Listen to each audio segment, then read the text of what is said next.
निकट भविष्य में पूरे यूरोप में एक भयानक संकट फैल रहा है और लोगों के पास बुनियादी आवश्यकताओं की कमी है।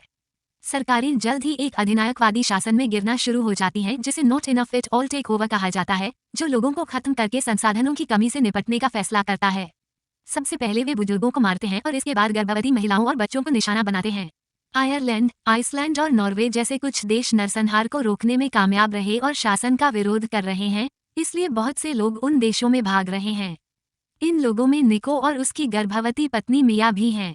एक रात एक तस्कर उन्हें स्थानीय बंदरगाह पर ले जाता है, जहां वे भागने का रास्ता खोजने के लिए कंटेनरों के बीच भागते हैं।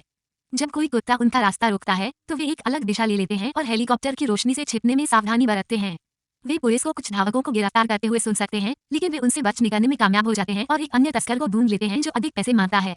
वे पहले ही काफी भुगतान कर चुके हैं, इसलिए उनके पास उसे अपनी शादी की अंगूठियां देने के अलावा कोई विकल्प नहीं है। फिर यह जोड़ा एक ट्रक के पीछे कुछ महिलाओं के साथ प्रवेश करता है जो अपने बच्चों और यहाँ तक कि एक कुत्ते के साथ भाग रही हैं। मिया ने उस पट्टी को हटा दिया जो उसके पेट को छुपा रही थी और चिंतित है क्योंकि उसे कुछ समय से बच्चे की हलचल महसूस नहीं हुई है। हालांकि निको उसे सिखाता है कि बच्चे के पैर का स्थान कहाँ खोजा जाए, क्योंकि बच्चा हमेशा किक मारता है। वो उसे एक स्निकर्स बार भी देता है जिसे वो एक छोटे से उत्सव पुरस्कार के रूप में आयरलैंड पहुंचने पर खाने के लिए बचाकर रखता है। शरणार्थियों में से एक द्वारा ट्रक में छेद करने और रोशनी को अंदर लाने के लिए एक ड्रिल का उपयोग करने के बाद मिया अन्य बच्चों को देखती है और दोषी महसूस करती है क्योंकि उसने और निको ने अपने पहले बच्चे को पीछे छोड़ दिया है, लेकिन निको उसे याद दिलाता है कि सैनिक उसे ले गए थे, इसका मतलब है कि वो मर चुकी है। केवल कुछ घंटों की यात्रा के बाद ट्रक अधिक शरणार्थियों को लेने के लिए रुकता है। लोग जल्दी से अंदर भागते हैं और ट्रक में बहुत भीड़ हो जाती है, इसलिए तस्कर ने घोषणा की कि वे समूह को 2 भागों में विभाजित कर देंगे, महिलाओं और बच्चों को यहीं छोड़ देंगे और पुरुष दूसरे वाहन में चले जाएंगे। निको समझाने की कोशिश करता है कि वो पहले से ही अपनी पत्नी के साथ इस ट्रक में था, लेकिन उसे नजरअंदाज कर दिया गया और ले जाया गया। दरवाजे बंद हैं और मिया को एक छेद से देखना है कि उसका पति कैसे चला गया है, इसलिए वो उससे संपर्क करने के लिए अपने फोन का उपयोग करती है। निको ने उससे कहा कि चिंता न करें क्योंकि ट्रक एक ही दिशा में जा रहे हैं, इसलिए वे बाद में फिर से मिलेंगे। फिलहाल उसे बैटरी बचानी होगी और उनकी चीजों पर नजर रखनी होगी। जैसे ही ट्रक यात्रा जारी रखता है, मिया छेद के माध्यम से बाहरी दुनिया को देखती है, हर कोने पर हिंसा से परेशान होती है। सैनिक दंगाइयों को बिना दया के मार देते हैं और महिलाओं को पिंजरे में बंद करके ले जाया जाता है जैसे कि वे मवेशी हों। कुछ समय बाद जब वे एक चौकी पर पहुंचते हैं तो ट्रक रुक जाता है और सभी महिलाएं पीछे छिपने के लिए दौड़ पड़ती हैं। ड्राइवर ये दिखाने के लिए कागजात पेश करता है कि वो माल ले जा रहा है, लेकिन फिर भी सैनिक जांच के लिए ट्रक खोलते हैं। पहली नजर में उन्हें केवल कुछ बक्से दिखाई देते हैं क्योंकि शरणार्थी एक नकली दीवार के पीछे छिपे हुए हैं। हालांकि नेता को संदेह होता है और वो अपने एक आदमी को अंदर भेजता है और उसे जहां तक संभव हो सके जाने और बगल की दीवार पर गोली चलाने के लिए कहता है। लड़का ऐसा करता है और दूरी में अंतर देखकर नेता बता सकता है कि वहां एक छिपा हुआ डिब्बा है, इसलिए वो अपने सैनिकों के एक समूह के साथ अंदर जाता है और महिलाओं को बाहर आने के लिए कहता है। किसी अनहोनी के डर से महिलाओं में से एक के नकली दीवार खोलने से ठीक पहले मिया टोकरे के ऊपर चढ़ जाती है। नेता तुरंत उसे मार देता है और अन्य सैनिक पूरे समूह को मारने के लिए गोलियां चलाते हैं, जबकि मिया उनके खून से लथपथ हो जाती है। अंत में केवल कुत्ता और एक छोटा बच्चा ही खड़े हैं। कुत्ता भाग जाता है, लेकिन सैनिक बच्चे को भी मारना सुनिश्चित करते हैं। उनके जाने के बाद मिया रोती है और अपने पति को एक संदेश भेजती है और उसे छिपने के लिए कहती है। कुछ घंटों के बाद ट्रक इसे दूसरे बंदरगाह पर ले जाता है और कंटेनर को एक जहाज पर ले जाने के लिए ले जाया जाता है। मिया निको को फोन करने की कोशिश करती है, लेकिन वह फोन नहीं उठाता है, इसलिए वो बस एक और संदेश छोड़ देती है कि जहाज उसे ले जा रहा है। फिर वो अपने बैग में सामान जांचती है और सोने से पहले लाइट जला लेती है। कुछ देर बाद जब कंटेनर हिलने लगा तो मिया जाग गई। गोलियों से बने छिद्रों के माध्यम से वो नाविकों को इधर उधर भागते हुए देख सकती है। क्योंकि भयंकर तूफान जहाज को तहस नहस कर रहा है, मिया मदद के लिए चिल्लाना शुरू कर देती है क्योंकि झटकों के कारण वो इधर उधर लुढ़क जाती है और घायल हो जाती है जब तक कि अचानक लैंडिंग से वो बेहोश नहीं हो जाती। कुछ क्षण बाद मिया जागती है और उसे पता चलता है कि छेद के माध्यम से पानी कंटेनर में जा रहा है। जब वह बाहर दिखती है तो उसे पता चलता है कि जहाज डूब गया है और अब उसके सहित सभी कंटेनर समुद्र के बीच में तैर रहे हैं। वो घबराने लगती है और निको को फोन करने की कोशिश करती है, लेकिन उसका फोन खराब हो जाता है और फोन नहीं लगता। फिर वह अपने बैग में लाए गए एक अतिरिक्त फोन को आजमाती है, लेकिन वो इसे काम करने के लिए पासवर्ड नहीं जानती है। ये जांचने के बाद कि बच्चा ठीक है, मिया ने देखा कि कंटेनर में पानी बार बार आ रहा है, इसलिए वो कुछ ऐसी चीज खोजने के लिए टोकरे खोलना शुरू कर देती है जिसका वो उपयोग कर सकती है। दुर्भाग्य से उनके पास केवल प्लास्टिक के कंटेनर, टेलीविजन, शराब और ईयरबड जैसी चीजें हैं। वो हुडियों का एक गुच्छा भी ढूंढती है और एक पहनती है। चारों ओर देखने के बाद वह अपने बैग से गिरी हुई सभी चीजों को उठाना शुरू कर देती है, जिसमें कुछ टेप और एक स्विस आर्मी चाकू भी शामिल है। पानी को धीमा करने के लिए छिद्रों पर टेप लगाने के बाद मिया को अपनी डायरी मिलती है और उसे अपने परिवार की तस्वीर में आराम मिलता है।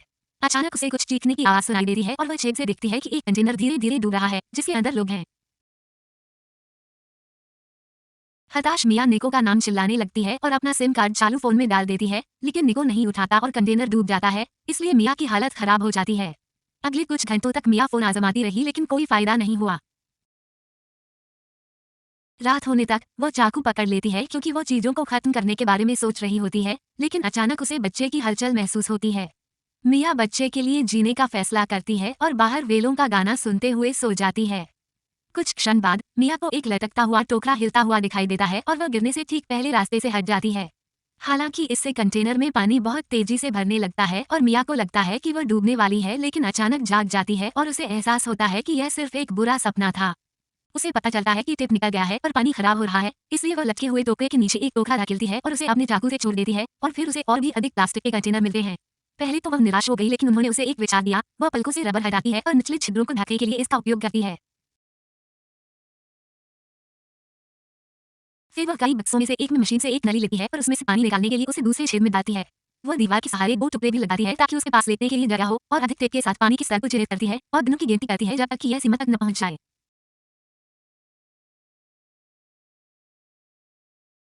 फोन को फिर से आजमाने पर कोई फायदा नहीं होने पर मिया ईयरबड्स से कुछ तार लगाती है और तस्वीरों को अपनी डायरी से लटका देती है ताकि वे सूख सकें। फिर वो अपनी आपूर्ति की जांच करती है, ये सुनिश्चित करती है कि उसकी पानी की बोतलें और भोजन सही ढंग से दिया जाए। उसे ये भी पता चलता है कि अन्य लोगों द्वारा गिराए गए ड्रिल और लाइटर अभी भी काम कर रहे हैं। अचानक उसके फोन पर एक अज्ञात नंबर से कॉल आती है और मिया जवाब देती है और पता लगाती है कि यह निको है। वो पहले उत्तर नहीं दे सका क्योंकि उसकी बैटरी खत्म हो गई थी, पर वह जीवित है क्योंकि दूसरे ड्राइवर ने उनके साथ धोखाधड़ी की थी। उन्हें बंदरगाह पर ले जाने के बजाय उसने समूह को शहर के बाहर छोड़ दिया। मिया उसे बताती है कि उसके साथ क्या हुआ और निको वादा करता है कि वो उसे बचा लेगा, लेकिन अभी के लिए उसे बैटरी बचाना जारी रखना होगा और अपने बच्चे के लिए जीवित रहना होगा। अचानक मिया को संकुचन महसूस होता है और वो बच्चे से थोड़ी देर इंतजार करने के लिए विनती करती है। वो अपने सैंडविच का एक टुकड़ा लेती है और टोकरे को इधर उधर कर देती है, लेकिन जल्द ही बोरियत हावी हो जाती है। वो देखती है कि एक तूफान आ रहा है और उसे एक और संकुचन महसूस होता है, इसलिए उसे उम्मीद है कि यह एक झूठा अलार्म है।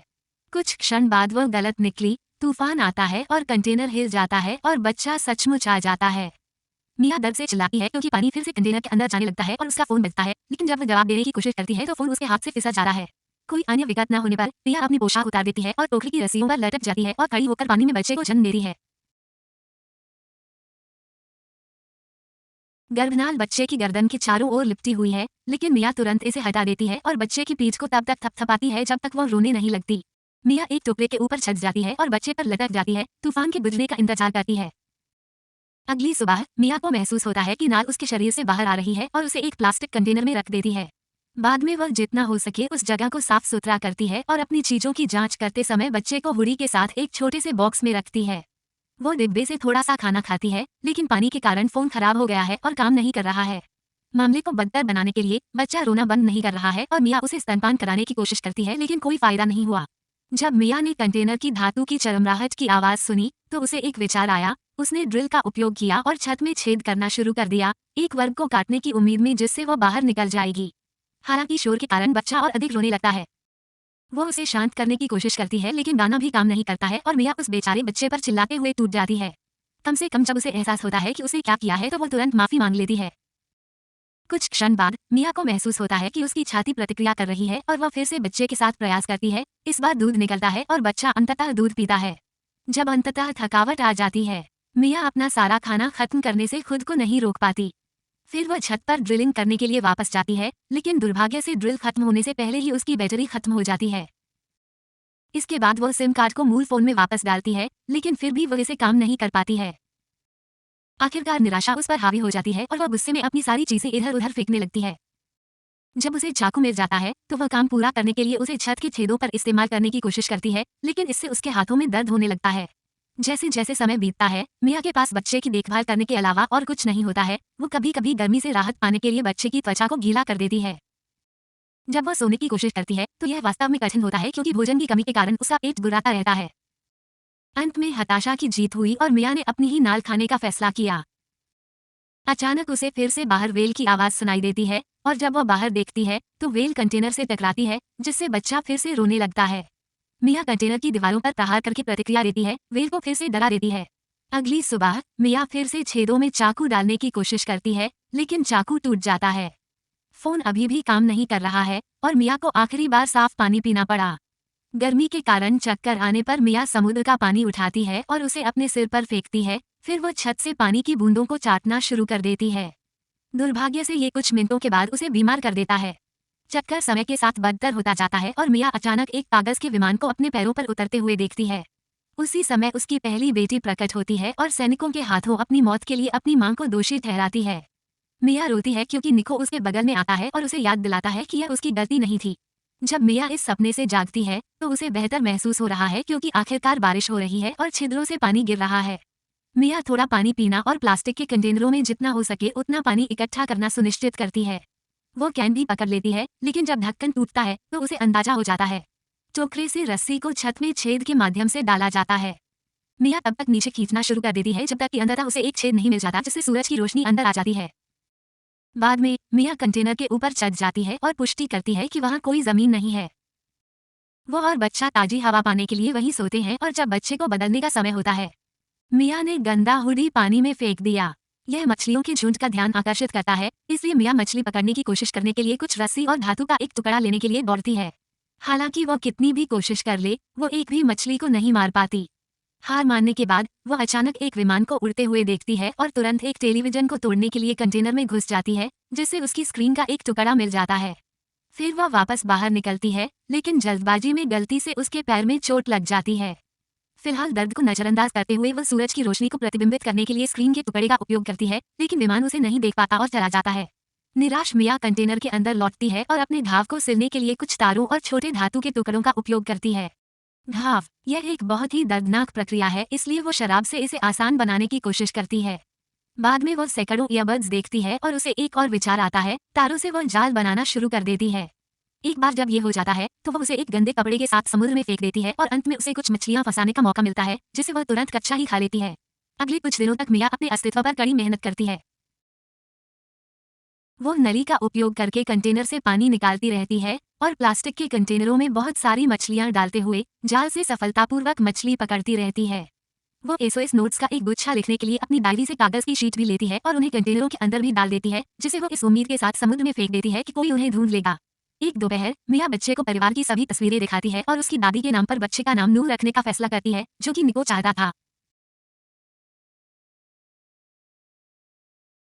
वो उसे अपनी बहन की तस्वीर भी दिखाती है और बताती है कि कैसे सैनिक उसे ले गए और कैसे वो अभी भी इसके लिए खुद को दोषी मानती है। बाद में शाम को मिया ने देखा कि नूर को ठंड लग रही है, इसलिए वो आग जलाने के लिए थोड़ी शराब और लाइटर का उपयोग करती है। आधी रात में मिया को दीवार से कुछ टकराने की आवाज सुनाई देती है और वह बाहर आती है और उसे पता चलता है कि यह सिर्फ एक प्लास्टिक का कंटेनर है। उसी समय उसका फोन बजना शुरू हो जाता है और वो निको की आवाज सुनकर खुश हो जाती है, लेकिन दुर्भाग्य से वो बुरी खबर है। उसने एक नाव चुराने की कोशिश की, लेकिन सैनिकों ने उसे देख लिया और गोली मार दी। अभी वो छिपा हुआ है, लेकिन धीरे धीरे उसका खून बह रहा है और उसके पास ज्यादा समय नहीं बचा है। निको ने अलविदा कहने और मिया से वादा करने के लिए फोन किया कि वह जीवित रहेगी, इसलिए मिया ने नूर के बगल में फोन रख दिया ताकि वो उससे बात कर सके और उसकी प्यारी छोटी आवाजें सुन सके। जब मिया और निको एक दूसरे को आई लव यू कहते हैं तो उसकी बैटरी खत्म हो जाती है और उसके रोने पर हवा आग बुझा देती है। तब पता चला कि मिया के पास अभी भी स्निकर्स बार है, जिसे वो वारे के अनुसार अपनी यात्रा के अंत के लिए बचाकर रख रही है। 26वें दिन मिया इसे खोने वाली है। कंटेनर की दीवारों पर कागज की शीटों पर चित्र और व्यंग्य लिखे हुए हैं, जो पानी की सीमा तक पहुंचने वाला है, इसलिए मिया और बच्चा अब इसके ऊपर रह रहे हैं। मिया बेड़ा तैयार करने के लिए टोकरे की लकड़ी, प्लास्टिक के कंटेनर और रस्सी का भी उपयोग कर रही है। अचानक एक सीगल उसकी कुछ मछलियां लेने के लिए कंटेनर पर उतरती है और इससे मिया को आशा मिलती है, क्योंकि इसका मतलब है कि वे जमीन के पास होनी चाहिए। बाद में शाम को मिया एक नई आग जलाने में सफल हो जाती है और अपने बेड़े के लिए एक पाल तैयार कर लेती है। अचानक उसे कंटेनर के अंदर एक शोर सुनाई देता है और उसे एहसास होता है कि यह जल्द ही डूब जाएगा। मिया अपनी सभी तस्वीरें इकट्ठा करने के लिए उसे एक गोता लगाती है। वो एक प्लास्टिक कंटेनर के अंदर स्निकर्स बार भी देखती है, इसलिए वो जोखिम उठाती है और उसे पकड़ने के लिए और अंदर चली जाती है। जैसे पानी बेड़ा को धकेलता है, दूर मिया का पैर किसी रस्सी से उलझ जाता है, इसलिए वह डूबने से बचने की कोशिश करते हुए इसके खिलाफ संघर्ष करती है। धातु के एक टुकड़े की मदद से वो रस्सी को काटने में सफल हो जाती है और अंततः कंटेनर के डूबने से ठीक पहले तेजी से तैरकर बाहर निकल जाती है। जब मिया सतह पर पहुंचती है तो वो ये जानकर घबरा जाती है कि वो नूह को नहीं देख सकती है। उसी समय एक दीवार वहां से गुजरती है और कुछ पानी बाहर निकालती है जो नूह को लगता है और वह रोने लगती है। अब मिया शोर की दिशा का अनुसरण कर सकती है और अपनी बेटी के साथ फिर से मिल सकती है। अगली सुबह जब वे इधर उधर तैर रहे थे, मिया एक प्लास्टिक कंटेनर खोलती है और कुछ पक्षियों को आकर्षित करने की उम्मीद में कुछ मछलियां बाहर फेंकती है। जल्द ही सीगल का एक झुंड उनके ऊपर उड़ रहा है और यह पास में चल रही एक नाव द्वारा देखा जाता है। वे तुरंत नाव को उस दिशा में ले जाते हैं और छोटे बेड़े को बचाते हैं और अंदर नूह को जीवित और स्वस्थ पाते हैं। वहाँ एक रस्सी भी है जो बेड़ा से निकलकर समुद्र में गिर रही है, इसलिए नाविक तब तक खींचना शुरू करते हैं जब तक कि मिया का शरीर बाहर नहीं आ जाता। नाविक तुरंत सीपीआर लगाना शुरू कर देते हैं लेकिन मिया नहीं उठती, हालांकि उन्होंने बच्चे की खातिर हार मानने से इनकार कर दिया। बहुत सी छाती दबाने के बाद मिया अंततः प्रतिक्रिया करती है और नाविक मदद के लिए रेडियो का उपयोग करने से पहले बच्चे को उसे सौंप देते हैं। मिया को यह महसूस करने में एक पल लगता है कि वह सुरक्षित है और जब वो क्षितिज की ओर देखती है तो वह देखती है कि वे आयरलैंड के पास आ रहे हैं, जिसका अर्थ है कि वो वहां पहुंचने में सक्षम होगी। वो नया जीवन चाहती थी,